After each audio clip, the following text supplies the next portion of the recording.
La semana pasada fue noticia que en Argentina aparecieron casos de sarampión autóctonos y en nuestro país el Ministerio de Salud Pública le ha pedido a la población que tome precauciones. Justamente para conocer un poco más sobre todo este tema es que recibimos a la Directora General de la Salud del Ministerio de Salud Pública, Raquel Rosa. Bienvenida, buenos días. ¿Cómo anda? Bueno, ¿qué peligro significa para nuestro país que en Argentina se hayan detectado casos de sarampión autóctono? Bueno, en realidad nos preocupa porque se acerca cada vez más la presencia de este tipo de infecciones que si bien están presentes en América Latina, inclusive en Europa, inclusive en América del Norte también, eso implica que nosotros tenemos que hacer una fuerte campaña para que nuestra población esté bien inmunizada, vacunada, que eso impide que se infecten, o sea, que se transmita la infección en el país, que ya desde el año 99 no se presentan casos en Uruguay y además se proteja al resto de la comunidad. Bueno, ahí tiene que ver la vacunación, ¿no? Quienes nacieron después de 1967... ¿Cómo es? ¿Deben revacunarse? ¿Deben, bueno, chequear si están vacunados o no? Claro, en realidad nosotros como fecha tentativa hemos puesto los países en 1967 porque hasta esa fecha en general las personas ya habían tenido sarampión y eso se conoce como sería una inmunización natural, ¿sí? Entonces, a partir de esa fecha, en el año 1986 comienza a hacerse, digamos, la vacunación. Por lo tanto, todas las personas a partir de 1967 a 1980, nacidas entre 1967 y 1986, deben recibir 2 dosis de vacuna. Durante ese periodo se daba una sola dosis, ¿sí? A partir del 86, los que nacieron a partir del 86 tienen 2 dosis que protege contra la infección de sarampión. O sea, ¿cuál es la recomendación si un adulto que nació después de la fecha que usted mencionaba, bueno, no se acuerda si se la dio o no, si se dio una dosis o no? Si no se acuerda y no encuentra el registro, la recomendación es que se dé una dosis, ¿sí?, de la vacuna contra el sarampión, porque así garantiza la inmunidad. ¿Sí? En general hay que revisar su certificado esquema de vacunación, los que lo tienen, y comprobar que tengan su dosis al año, ¿sí?, y a los 5 años como se daba habitualmente. Y de no tenerla, concurrir al vacunatorio a recibir esa triple viral. ¿Está disponible y es gratuita? Está disponible, es gratuita en cualquiera de los vacunatorios del país. ¿Qué pasa con los niños chicos que, bueno, tenemos que ir siguiendo el esquema de vacunación obligatorio? ¿Está incluido el sarampión? Sí, está incluido en la vacuna triple viral que se da a partir del año, ¿sí? Por eso los niños de mayor riesgo son los niños pequeños que no pueden recibir la inmunización. Ellos están protegidos con lo que se llama inmunidad de rebaño, es decir, si los demás no tienen sarampión, los chiquitos no se infectan. De tener esa posibilidad de contagio, hay que concurrir al médico y ver la oportunidad de inmunización o no. ¿Qué probabilidades hay de que el sarampión llegue a Uruguay nuevamente, después de que en Argentina, con el tráfico permanente de personas, el vínculo que tenemos con Argentina, sí. ¿Qué probabilidades hay que venga a Uruguay? Bueno, hoy en día es muy posible, ¿verdad? El intercambio de personas en los países, las migraciones, hace que las enfermedades viajen con nosotros, con lo cual es importante saber que, bueno, hubo inclusive casos sospechosos. Hay un caso sospechoso que se está estudiando, procedente de Argentina, que ha venido a nuestro país. Por eso... ¿Es una persona, un ciudadano argentino o un uruguayo? Un ciudadano argentino que está en estudio en este momento, que no se ha confirmado, pero que tiene la sintomatología compatible. Por eso nosotros exhortamos a que la vacuna esté al día, ¿sí? A que nosotros seamos responsables y que veamos que el certificado esquema de los niños esté al día y en caso de no tenerlo, recurrir al centro de vacunación. La exhortación a vacunarse contra el sarampión no es nueva, hace tiempo que ustedes lo vienen insistiendo, ahora empeora, digamos, la situación por los casos autóctonos de Argentina. ¿Cuál ha sido la respuesta en este tiempo, digamos, que la advertencia no era tan severa? ¿La gente toma conciencia, va a vacunarse? Bueno, ha sido variable, ¿sí? Sobre todo en los casos de viajeros, se ha visto una muy buena respuesta porque, la gente se ha informado de los casos que hay a nivel europeo. Comenzamos esta campaña contra el sarampión, recuerdo que en el Mundial anterior, no en fue el Mundial de Sudáfrica que comenzamos, la gente tuvo una buena respuesta. Y bueno, y ha sido variable. Lo que hacemos en este momento es tratar de recordar y sobre todo que al cuerpo médico y al equipo de salud le hemos dado un recordatorio para que piensen en estas enfermedades o las sospechen cuando llegan a la consulta. Porque son enfermedades que en realidad prácticamente no se han visto, ¿sí? Claro. Hace muchos años que no se ven. ¿Y a qué síntomas hay que estar atento entonces? Es una enfermedad viral que lo que produce es fiebre alta, a veces tos, y se caracteriza porque en el curso de la enfermedad aparece unas manchas en la piel, ¿sí? Es un exantema que es bastante característico y que es llamativo y hace pensar muchas veces en sarampión. Como diagnóstico diferencial, porque las enfermedades exantemáticas en la niñez son frecuentes. Y eso le iba a decir, esos síntomas son de muchas otras afecciones. Por eso tiene determinadas características que el equipo de salud conoce y le recordamos. Eso mismo, ¿lo reconoce el equipo de salud? Porque al no ser una enfermedad frecuente se puede confundir con otra, ¿no? Claro, sí, lo sospecha, ¿sí? O sea, lo que se hace es, ante la sospecha de tener una enfermedad exantemática, lo que le hemos exhortado al personal de salud de que piense en sarampión y que se envíen para hacer los diagnósticos correspondientes, entre otras enfermedades que pueden estar presentes. Si hay una sospecha, ¿cuál es el procedimiento? Siempre la consulta al médico tratante. El médico tratante ya sabe cuál es el mecanismo para llegar al diagnóstico etiológico o de la causa final. ¿Qué consecuencias sobre la salud puede tener sarampión? Puede ser hasta mortal, ¿no? Puede ser, o sea, dependiendo quién lo padezca, ¿verdad? Es una enfermedad que puede tener un curso benigno, ¿sí? Pero que tiene el riesgo de tener complicaciones importantes que a veces pueden llevar a casos graves. ¿Complicaciones como cuáles? Bueno, desde meningias, infecciones sobreagregadas, sobre todo, que muchas veces cambian el curso de la enfermedad y pueden llevar, en niños pequeños sobre todo, ¿sí? Tienen una causa de morbimortalidad importante, y en adultos o en personas que tienen alguna causa de inmunodeficiencia, ¿sí? Que tienen alguna alteración de la inmunidad. En ese caso, ¿cuál es el tratamiento al ser viral? Bueno, no tiene un tratamiento etiológico específico, tiene un tratamiento que llamamos sintomático y que depende del curso de la enfermedad. Por eso aquí lo más importante es apelar a la prevención, ya que hay una prevención específica y una vacuna específica que ha disminuido la presencia de casos. De hecho, se había certificado la presencia de casos autóctonos en América Latina. Desde el año 2016, la Organización Panamericana de la Salud, ya no teníamos casos autóctonos, lo cual nos daba un estatus de prácticamente un paso a la eliminación. ¿Por qué se da ese cambio entonces de que prácticamente estaba erradicada una enfermedad y ahora rebrota y ya con casos autóctonos, ahora sí? Bueno, es multicausal, pero creo que las coberturas de inmunización son muy importantes. La inmunización contra el sarampión la vacunación contra el sarampión da una importante inmunización, pero que tiene a la persona y a su vez impide que haya circulación del virus, con lo cual protege al resto. En la medida de que esas coberturas bajan, ¿sí? Ocurre que empieza nuevamente a circular el virus y encuentra lo que nosotros llamamos personas susceptibles, es decir, personas que tienen la posibilidad de adquirir la infección porque no se han vacunado o porque no han llegado a inmunizarse correctamente.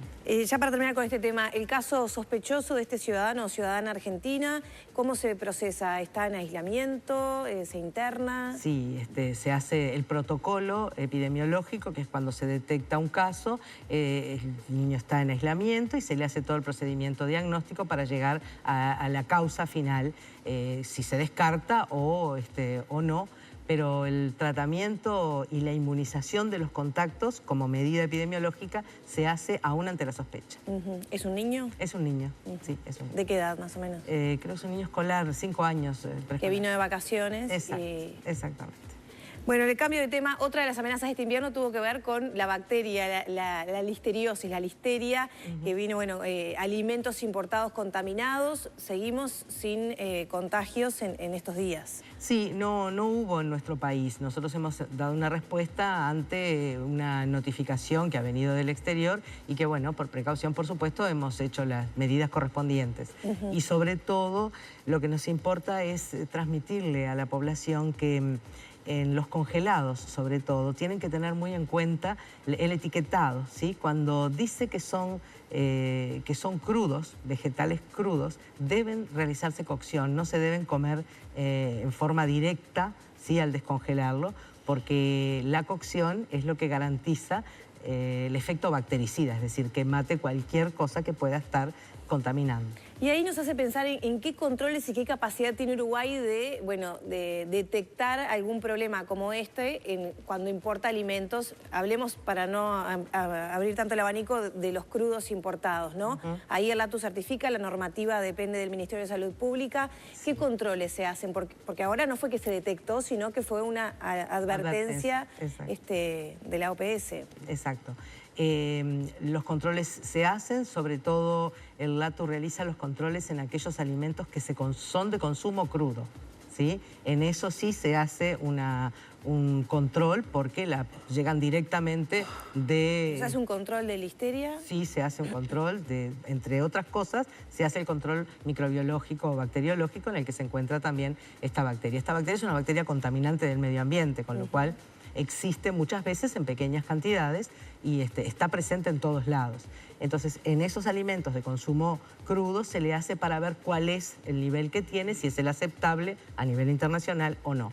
En estos alimentos, en general, no se hace en todos como tal, porque son alimentos que deben consumirse cocidos y el calentamiento mata, o sea, es bactericida, ¿sí? ¿Estos alimentos tienen un rótulo o van a tener que diga hay que consumir cocidos? Tienen un rótulo. Tienen, justamente eso es lo que le pedimos a la población, es que tenga en cuenta esos rótulos de que cuando los va a consumir vea si son para consumo crudo o deben recibir cocción. Y no cocción al microondas, sino cocción directa con hervido.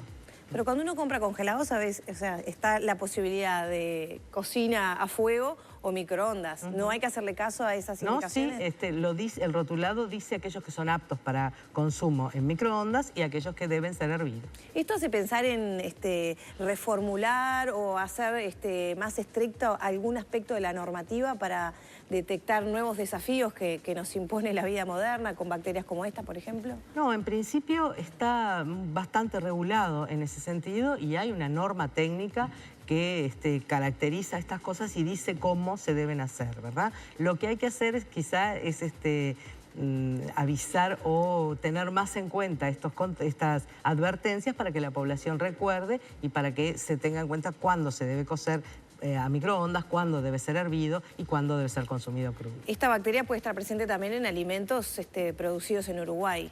Sí, puede estar presente, es una bacteria contaminante, por lo cual nosotros siempre exhortamos a cuando se consumen que sean alimentos, digamos, con buena manufactura para evitar, o que tengan esos controles para evitar que haya contaminación importante. Pero la bacteria está presente y es una bacteria ubicua que muchas veces en bajas cantidades no produce nada. Bueno, y ya que estamos acá aprovechamos otros temas. Hoy Diario El Observador publicó un artículo sobre los residenciales para adultos, los geriátricos, y no es información nueva, pero llama la atención que de 900 solo 20 están habilitados por el Ministerio de Salud Pública, en ese organismo que trabaja en conjunto con el MIDES y también otras dependencias del Estado. ¿Por qué todavía tenemos tan bajo número de residenciales habilitados? Porque tenemos una normativa que tiene varios pasos y que incluye algunas exigencias del punto de vista sanitario y exigencias del punto de vista social, ¿sí? Entonces, aquellos habilitados son los que cumplen todo el proceso de habilitación de ambos, de ambos temas, ¿sí? De lo sanitario y de lo social. Lo que hacemos es ir acompañando a estas instituciones para que vayan alcanzando cada vez más los niveles óptimos, ¿verdad? No significa que no cumplan nada, sin lugar a duda cumplen. No llegan a cumplir el 100%, ¿sí? Hay ciertos porcentajes que hay alrededor de 140 que están en una buena situación para acceder y están en proceso de acceder a esa habilitación, y hay un cúmulo importante, sí, de instituciones que no alcanzan a llegar a ese 100%, pero esos tienen distintos niveles de vigilancia, tanto por el Ministerio de Desarrollo Social como por el Ministerio de Salud, para ir acompañando el proceso para que alcancen esa habilitación. Aunque no estén habilitados, tienen ciertas garantías, entonces. Seguro, tienen por lo menos en distinto grado, ¿verdad? Tienen las posibilidades de ir alcanzando las mejores situaciones. En el último año se cerraron 8, ¿qué circunstancias ameritaron el cierre? Sí, son diversas, ¿verdad? Ustedes saben que es un submundo complejo, que no en todos lados hay un buen manejo de las situaciones.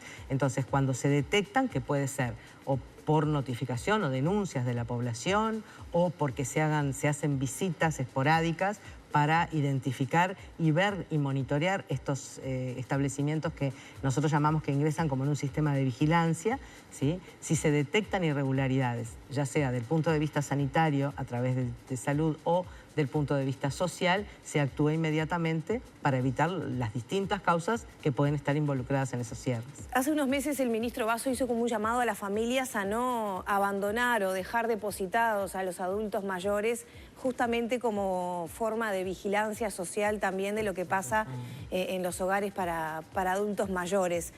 Y ahí abro una puertita de que no solamente es por tema sanitario ni de salud de las personas que allí viven, sino que muchas veces es un problema social, ¿no? Que se cierra, pero ¿dónde van esos adultos mayores que no son autoválidos y no tienen una familia que los acoja? Diría que es un problema esencialmente, es sociosanitario, pero fundamentalmente social, y ese llamado es muy importante porque muchas veces se necesita tener una asistencia al adulto mayor porque requiere cuidado, requiere estar atendido, bien alimentado, ¿sí? Pero es muy importante que no sea un depósito, sino que sea un acompañamiento. Es decir, la familia es el puntal más importante para poder acompañar y para poder vigilar junto con nosotros cómo es la situación en estas instituciones. Hay instituciones que funcionan muy bien, hay instituciones que realmente se puede sentir como que están avanzando hacia ese proceso, y otras en las que no estén, les pedimos por supuesto a las familias que acompañen ese proceso y que ayuden a que no ocurra.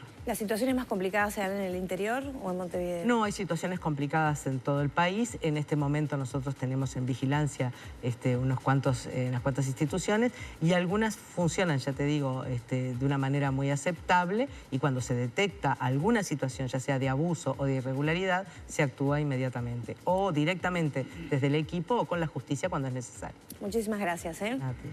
Por acá cerramos la entrevista entonces con la directora general de la Salud, Raquel Rosas.